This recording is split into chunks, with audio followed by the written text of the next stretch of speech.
I gave 20 people a creative task the other day. Not random people, one of the transformation teams I'm working with, in this case tasked with AI transformation for their organization, right? Smart, motivated people trained in AI, right? Volunteer to be AI champions in their organization. And I put them in small groups, and I gave them these future job cards that a colleague of mine developed. It's an exercise I like to do. And I said, think about scenarios in which these future roles would collaborate together and build a whole narrative around this. Now guess how many of the 20 used AI to solve this? One. 1 out of 20. And these are the AI champions, right? But 19 out of 20 went back to the normal old way of doing things.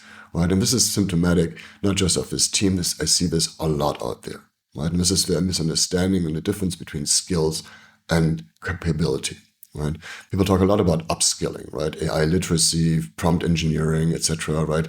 AI training, and this is all very important, but they're not going to use these tools until they shift who they see themselves to be.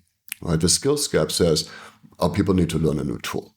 The capability gap says, who do we need to become to naturally reach for it, right?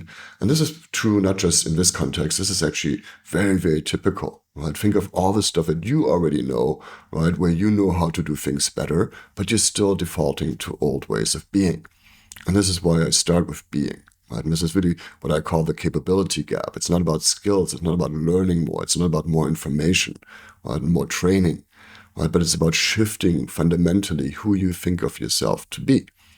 And this is why I keep coming back to that formula of be to have, right? Because if you shift who you're being, then you're naturally going to do new things. And so think of yourself, right, with all the stuff you've learned from LinkedIn and from YouTube and from TikTok and from wherever, right? All the stuff that you already know, but you're not applying it because you haven't become the person who naturally does that. So here's my invitation for you this week. Think of something that you have learned how to do. Right? Where have you acquired a skill that you're not naturally using yet because you don't think of yourself as the person who does that? That's the capability gap.